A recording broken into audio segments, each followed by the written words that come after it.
Hello, welcome to all of you. आप सभी का हमारे चैनल में एक बार स्वागत है। तो जैसा कि आप हेडिंग देख रहे हैं एटॉमिक साइज, तो हम लोग पीरियोडिसिटी पढ़ रहे थे, पीरियोडिक टेबल का पीरियोडिसिटी। इसमें फोर्थ है एटॉमिक साइज, परमाणु आकार। तो आज इसी को हम लोग कंटिन्यू करेंगे। तो जो लोग भी चैनल को सब्सक्राइब नहीं किए चैनल को सब्सक्राइब कर लें।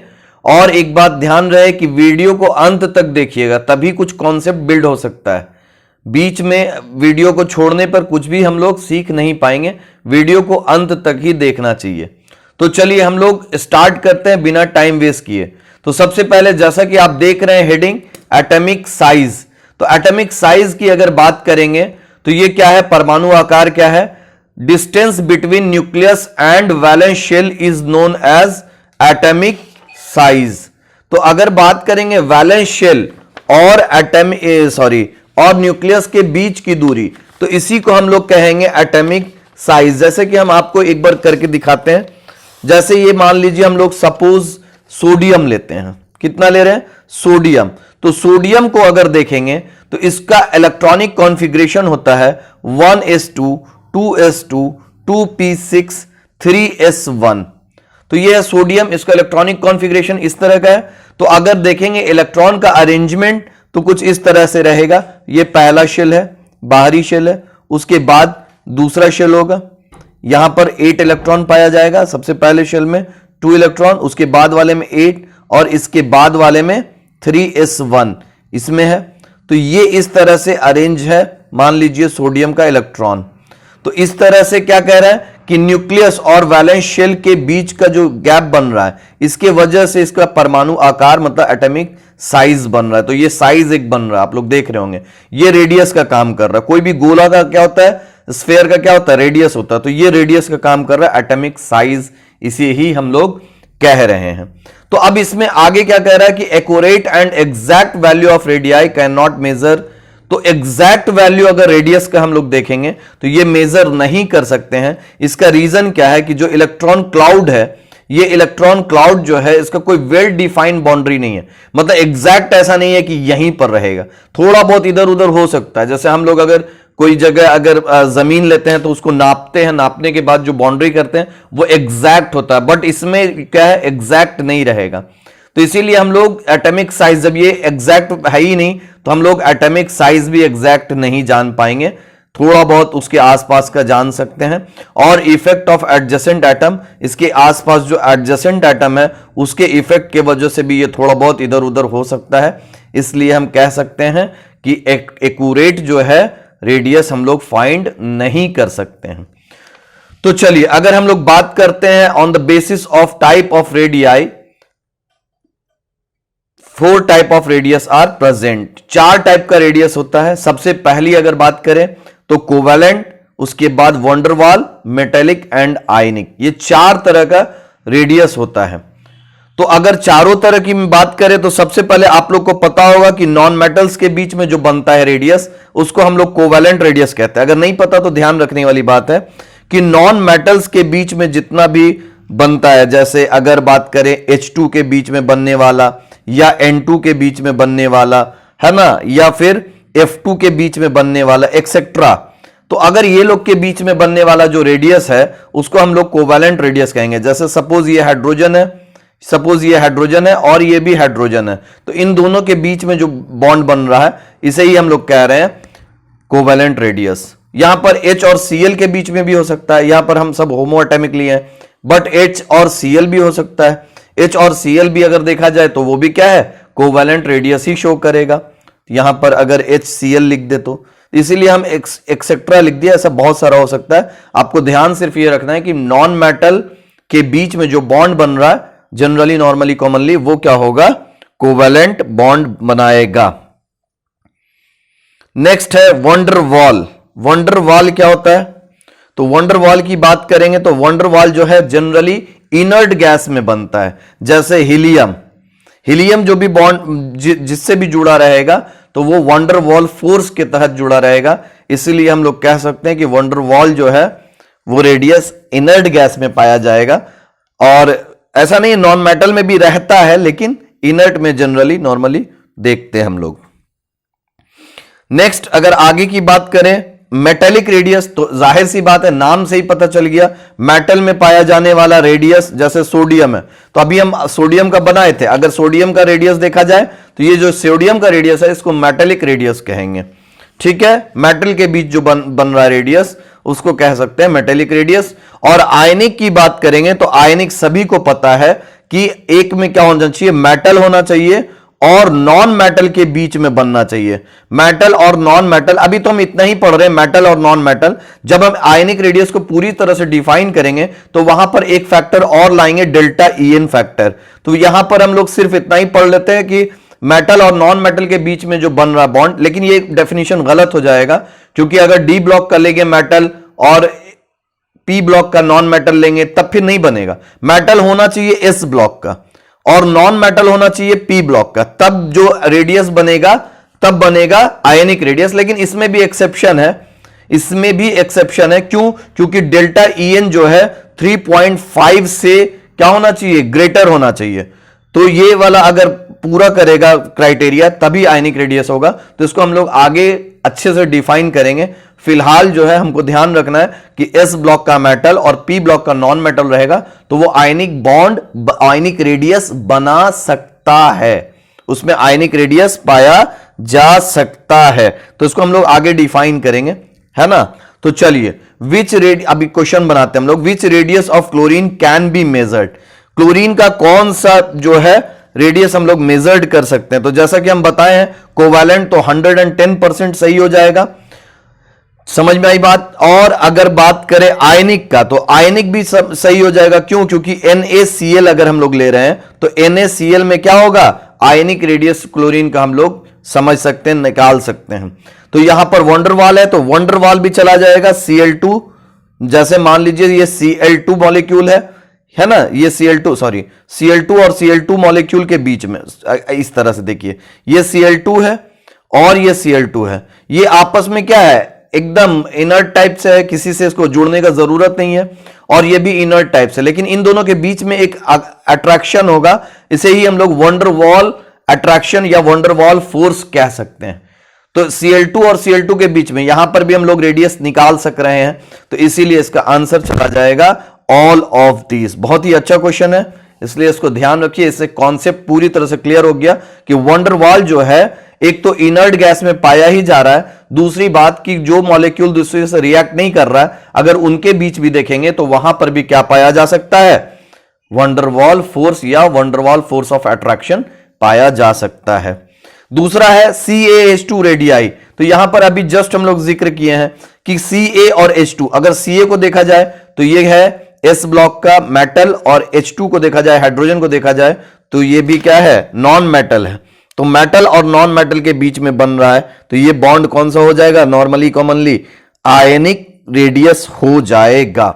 यहां पर वंडरवॉल नहीं जाएगा, ये तो कंफर्म है, वंडरवॉल नहीं जाएगा क्योंकि यहां पर कोई भी इनर्ट नहीं है ना, या फिर कोई इनर्ट मॉलिक्यूल नहीं है आपस में। CH2 और CH2 होता तब सोचा जा सकता था। केटायनिक रेडियस नहीं, केटायनिक रेडियस अगर पॉजिटिव रेडियस सिर्फ कैल्शियम का होता तो हम लोग केटायनिक रेडियस को टिक कर सकते थे, पर यहां पर CaH2 का रेडियस पूछ रहा है, इसलिए आयनिक जाएगा क्योंकि इसमें आयंस पाया जा रहा है Ca+2 के फॉर्म में और H2 या H- के फॉर्म में है, तो 2H- कह सकते हैं, Ca+2 और 2H-। तो चलिए अब हम लोग आगे बढ़ते हैं। यहां तक में आप लोगों का कोई भी डाउट हो तो आप लोग कमेंट कर सकते हैं, है ना। और हम मेल आईडी भी दे दिए हैं, तो आप अबाउट में जाकर के देख सकते हैं मेल, अपना जो कोई भी क्वेरी है या कोई भी क्वेश्चंस है तो आप सीधे मेल कर सकते हैं, उसका भी रिप्लाई हम देने की कोशिश करेंगे। तो चलिए आगे बढ़ते हैं। Covalent radius. तो कोवैलेंट रेडियस के बारे में इतना ही है। अभी तक हम लोग बेसिक पढ़ चुके हैं कोवैलेंट रेडियस के बारे में कि नॉन मेटल के बीच में जो बॉन्ड बन रहा है वो जनरली कोवैलेंट रेडियस होता है। जैसे कि मान लीजिए सपोज एक ले लेते हैं H2, तो हाइड्रोजन एक मॉलिक्यूल है, हाइड्रोजन, और दूसरा एटम भी हाइड्रोजन, तो दोनों एटम के बीच में जो बॉन्ड जो रेडियस आ रहा है इसी को हम लोग कोवैलेंट रेडियस कह रहे हैं। ठीक है, तो ये कोवैलेंट रेडियस है। ये देखिए, ये हाइड्रोजन और ये हाइड्रोजन के बीच जो बॉन्ड बन रहा ये नहीं, इसका जस्ट हाफ जो करेंगे तब ये हो जाएगा कोवैलेंट रेडियस। तो यहां पर साफ लिख दिए हैं, half of the inter nuclear distance. ये इंटर न्यूक्लियर डिस्टेंस जो है, एक एटम और दूसरे एटम के बीच जो डिस्टेंस आ रहा है, इंटरन्यूक्लियर डिस्टेंस, अगर इसका हाफ करेंगे तो इसी को हम लोग कहेंगे कोवैलेंट रेडियस। ठीक है, तो इसका फॉर्मूला हो सकता है R covalent is equal to bond length by 2। Bond length जो है ये पूरा बॉन्ड लेंथ है, बॉन्ड लेंथ को अगर 2 से डिवाइड करेंगे तो ये मेरा आ जाएगा कोवैलेंट रेडियस, या कह सकते हैं इंटरन्यूक्लियर डिस्टेंस। यहां IND का मतलब है इंटरन्यूक्लियर डिस्टेंस को अगर 2 पार्ट में बांट देंगे, डिवाइड कर देंगे 2 से, तब भी अपना आर कोवैलेंट फाइंड आउट हो जाएगा। तो चलिए अब हम लोग आगे एक बहुत ही इंपॉर्टेंट पॉइंट पढ़ते हैं, क्योंकि ये एनसीईआरटी में भी सीधा सीधा लिखा हुआ है, कोई भी चीज याद करने का भी जरूरत नहीं है, है ना। जाहिर सी बात है, यहां जैसे रेडियस निकाल रहे तो रेडियस तो जस्ट क्या हो जाएगा, हाफ हो जाएगा, तो ये भी रटने का जरूरत ही नहीं है। आगे अगर हम लोग बात करें, कोवैलेंट रेडियस कभी भी स्मॉलर होगा आयनिक से, है ना। क्यों? क्योंकि कोवैलेंट जो है क्या होगा, ओवरलैप होगा। जब भी कोवैलेंट ओवरलैप हो जाता है, कोवैलेंट में क्या हो गया, देखिए यहां पर ओवरलैपिंग हो गया है। ओवरलैपिंग की वजह से क्या हो गया कि थोड़ा सा क्या हो जाएगा, रेडियस कम हो जाएगा, इसीलिए कह रहा है कि बॉन्ड लेंथ डिक्रीज हो जा रहा है। जब बॉन्ड लेंथ डिक्रीज हो जाएगा तो जाहिर सी बात है कि रेडियस कोवैलेंट का कम हो जाएगा, छोटा हो जाएगा। जाहिर सी बात है, देखिए आप लोग, बॉन्ड लेंथ बाई 2 होता, मतलब आर कोवैलेंट जो है डायरेक्टली प्रोपोर्शनल बॉन्ड लेंथ के। तो अगर ये जो है ओवरलैप हो रहा है, ओवरलैपिंग के वजह से क्या हो रहा है कि सीधा सीधी इसमें घट जा रहा है, क्या चीज, बॉन्ड लेंथ घट जा रहा है। जब बॉन्ड लेंथ घट जा रहा है, अगर सपोज आप ही देखिए, एक ये रहता है इधर एटम और एक ये रहता है ऐसे, बिना ओवरलैप का रहता, तो ये क्या होता है, बॉन्ड लेंथ बड़ा होता एज कंपेयर टू दिस। क्योंकि यहां पर ओवरलैपिंग हो गया है तो यहां पर क्या हो जाएगा, बॉन्ड लेंथ कम हो जाएगा, यहां पर बॉन्ड लेंथ ज्यादा हो जाएगा। तो बॉन्ड लेंथ अगर ज्यादा होता, बिना ओवरलैपिंग में बॉन्ड लेंथ ज्यादा, ओवरलैपिंग में बॉन्ड लेंथ कम हो गया, बॉन्ड लेंथ कम हो गया, तो आर कोवैलेंट क्या हो जाएगा, कम हो जाएगा, छोटा हो जाएगा, इसलिए हम लोग लिख लिए डिक्रीजेस। तो अगर हम ऑर्डर की बात करें तो एक ऑर्डर ध्यान में रखना है, बहुत ही इंपॉर्टेंट, एग्जाम में डायरेक्टली क्वेश्चन आता है, बड़े बड़े एग्जाम्स में, मेडिकल्स वगैरह में भी आ जाता है। तो यहां पर आर वंडरवाल सबसे बड़ा होगा, क्योंकि आर वंडरवाल 2 मॉलिक्यूल के बीच में फोर्स ऑफ अट्रैक्शन है। तो एक मॉलिक्यूल मान लीजिए सपोज यहां है, एक मॉलिक्यूल यहां है, इन दोनों के बीच अगर फोर्स ऑफ अट्रैक्शन देखेंगे तो इसको कहेंगे आर वंडरवाल। तो वंडरवाल ये भी याद नहीं रखना है आपको, तो खुद ही ध्यान है, क्योंकि ये ओवरलैप का तो बात ही नहीं है, तो सटा भी नहीं रहेगा आपस में, इतना अट्रैक्शन नहीं है कि दोनों एक दूसरे को पकड़ के रखेगा सॉरी, इसलिए आर वंडरवाल सबसे बड़ा होगा, उसके बाद आर मेटेलिक होगा, क्योंकि मेटल के अंदर का देख रहे हैं, उसके बाद सबसे छोटा आर कोवैलेंट हो जाएगा, क्योंकि कोवैलेंट में ओवरलैपिंग हो चुका है, और मेटेलिक में कोई ओवरलैपिंग नहीं है, इसलिए मेटेलिक इससे कोवैलेंट से पहले आ जाएगा। तो सबसे बड़ा आर वंडरवाल, उसके बाद आर मेटेलिक, उसके बाद आर कोवैलेंट। तो यहां पर एक बहुत अच्छा क्वेश्चन पूछा था, AIPMT में ये क्वेश्चन पूछा हुआ है, बॉन्ड लेंथ के बारे में क्वेश्चन दिया था, covalent radii of oxygen measured by using, कौन सा इसमें कोवैलेंट बॉन्ड हम लोग नाप सकते हैं, तो ऑक्सीजन, O3, H2O2 और ऑल दिया था। बहुत ही अच्छा क्वेश्चन है, आप लोग एक बार ट्राई करके देखिए, क्वेश्चन पढ़िए और ट्राई करने की कोशिश कीजिए, बहुत ही ईजी है, कोवैलेंट रेडियस पूछ रहा है। चलिए, तो आप लोग ट्राई किए होंगे, वीडियो को पॉज करके ट्राई कर सकते हैं। तो चलिए अब हम लोग आंसर इसका करते हैं। अगर देखा जाए O2, तो O2 को देखेंगे तो सीधा सीधी O डबल बॉन्ड O बनेगा। अगर O3 का स्ट्रक्चर देखेंगे तो O डबल बॉन्ड, हालांकि इस तरह से रहता है, थोड़ा सा V शेप में रहता है, ये रहा इस तरह से। और अगर H2O2 देखेंगे तो इसमें HOO के बीच में पेरोक्साइड बॉन्ड बनेगा और ये H होगा। तो हमसे पूछा क्या है, कोवैलेंट बॉन्ड पूछा है, क्योंकि यहां पर डबल बॉन्ड है और यहां पर क्या हो रहा है, पार्शियल डबल बॉन्ड है, क्योंकि ये यहां पर भी पाया जाएगा, यहां पर भी अगर रेजोनेंस होगा तो ये पार्शियल डबल बॉन्ड रख रहा है। तो इसीलिए हम कह सकते हैं कि सबसे बड़ा जो है, चूंकि ये सिंगल बॉन्ड है, तो सबसे बड़ा जो है कोवैलेंट में H2O2 का बॉन्ड हो जाएगा, उसके बाद O3 का हो जाएगा, और उसके बाद जो है O2 का हो जाएगा, क्योंकि ये पार्शियल डबल बॉन्ड है और डबल बॉन्ड सबसे छोटा हो जाएगा। समझ में आ रही बात? तो सिंगल बॉन्ड सबसे बड़ा कोवैलेंट में, उसके बाद पार्शियल डबल बॉन्ड और उस सबसे छोटा डबल बॉन्ड। तो यहां पर इस ऑर्डर को हम इस तरह से अरेंज कर दिए हैं, ठीक है। तो इसलिए इसका आंसर क्या चला जाएगा, H2O2। समझ में आई बात? चलिए, तो अब हम लोग आगे बढ़ते हैं। अगर रेडियस निकालना है, कोवैलेंट बॉन्ड का रेडियस निकालना है, तो हम लोग किस तरह से कर सकते हैं, बॉन्ड लेंथ में, यहां पर देख चुके, बॉन्ड लेंथ बाई 2 कर देंगे। लेकिन ये जो है जनरली फॉर्मूला लेंगे होमो न्यूक्लियर के लिए। अगर H और H है, अगर H और Cl रहेगा तो उसके लिए अलग फॉर्मूला लेंगे। और वो फॉर्मूला अगर याद रहेगा तो ये अपने आप बन जाएगा। R कोवेलेंट बाई 2 हो गया।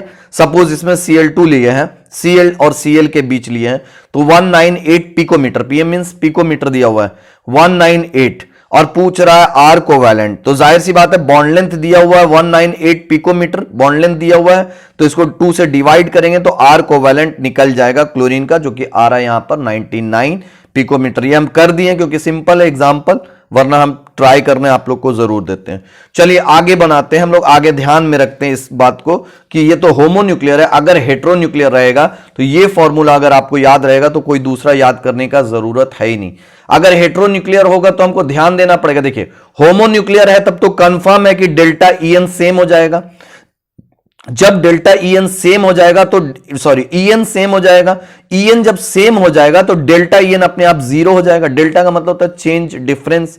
तो अगर कोई सेम है मतलब 5 है और दूसरा भी 5 है तो 5 - 5 तो 0 ही होगा ना।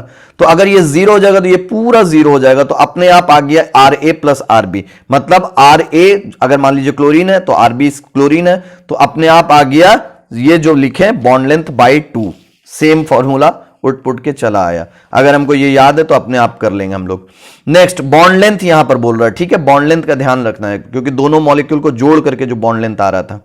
नेक्स्ट अगर डेल्टा EN जो है अगर बहुत स्मॉल होगा तो जाहिर सी बात है ये 0 हो गया, तो RA प्लस RB लिख देंगे। और अगर डेल्टा EN कुछ भी आया है ना, 0 नहीं हुआ, 0 से ज्यादा थोड़ा बड़ा रहा, लार्ज रहा, तब ये कैलकुलेशन बिठा करके हम लोग आंसर ला सकते हैं। जैसे यहां पर हम आपको लिख दिए C और I, तो C और I का देखेंगे तो C का EN जो होता है 2.5 होता है, या ऐसे ध्यान में रख सकते हैं कि C और S और I कसाई, हम लोग इस तरह से याद रखे थे कि कसाई CSI का जो है EN जो है सेम है 2.5 है। और अगर बात करें pH, P और H की बात करेंगे तो इसका भी EN जो है सेम होता है 2.1 होता है, ठीक है। तो इस तरह से हमको कुछ का याद भी हो गया है। अब लास्ट, क्योंकि वीडियो बहुत ही लंबा हो चुका है, इसलिए आज के लिए एक क्वेश्चन कर करके हम लोग फिर कल आगे इसको बढ़ाएंगे लेक्चर को। कोशिश करेंगे कि अब रेगुलर रहें, ठीक है। तो आप लोग भी रेगुलर रह करके चैनल को सब्सक्राइब कर लीजिए ताकि कोई भी कॉन्सेप्ट आप लोगों का छूटे नहीं। तो चलिए आगे इस क्वेश्चन को करने के लिए अगर देख रहे हैं तो जाहिर सी बात है कि सबसे पहले डेल्टा EN अगर देखेंगे तो डिफरेंस है, डिफरेंस है मतलब डेल्टा EN अगर हम निकालते हैं तो 3 माइनस 2.1 मींस 0.9 आ चुका है डेल्टा EN। तो फॉर्मूला इस ये वाला लिखेंगे क्योंकि डेल्टा EN भी लार्ज है ना, तो ये फॉर्मूला है DAB is equal to RA plus RB minus 0.09 delta EN। तो यहां पर RA कितना दिया हुआ है 74, तो क्या 74 लिख दें, 74 लिख दें डायरेक्टली? नहीं बच्चा, 74 नहीं लिख सकते हैं क्योंकि 74 तो बॉन्ड लेंथ दिया है, तो 70 H2 का लिखा हुआ ना, H का नहीं लिखा है, H2 लिखा मतलब बॉन्ड लेंथ लिखा है, तो बॉन्ड लेंथ RH2 निकालना रहेगा, तो क्या करेंगे 74/2 कर देंगे, यही इसमें कॉन्सेप्ट था। 74/2 कर देंगे तो 37 आ जाएगा। उसी तरह से RCl2 लिखना है तो RCl2 के लिए भी क्या करना पड़ेगा 198/2 कर देंगे तो कितना आ जाएगा 99 आ जाएगा। तो अब इस फॉर्मूला पर पुट करेंगे, वैल्यू पाएंगे, आंसर पाएंगे, है ना। ये फॉर्मूला यहां पर लिखी दिए, तो DAB is equal to RA कितना आ गया 37 पिकोमीटर प्लस 99 माइनस 0.09 इंटू 0.9। तो आप लोग कैलकुलेशन करना तो जानते ही है, मैथ तो आप लोग का सबका बहुत अच्छा होता है। तो ये 37 प्लस 99 में इतना को माइनस कर लेंगे तो आंसर अप्रॉक्स 136 के आसपास आ जाएगा, 081 पिकोमीटर। आप लोग करके देख लीजिए आंसर आ रहा है या नहीं आ रहा है। चलिए तो आज के लिए इतना ही रखते हैं, कल इसमें थोड़ा सा और कॉन्सेप्ट जोड़ेंगे और फिर हम लोग आगे इसी को बढ़ाएंगे, जितना भी तरह का रेडियाई है एक एक करके उसका जिक्र करेंगे। तो चलिए आज के लिए इतना ही, थैंक यू सो मच। जो लोग चैनल को सब्सक्राइब नहीं किए हैं चैनल को सब्सक्राइब कर ले, थैंक यू सो मच।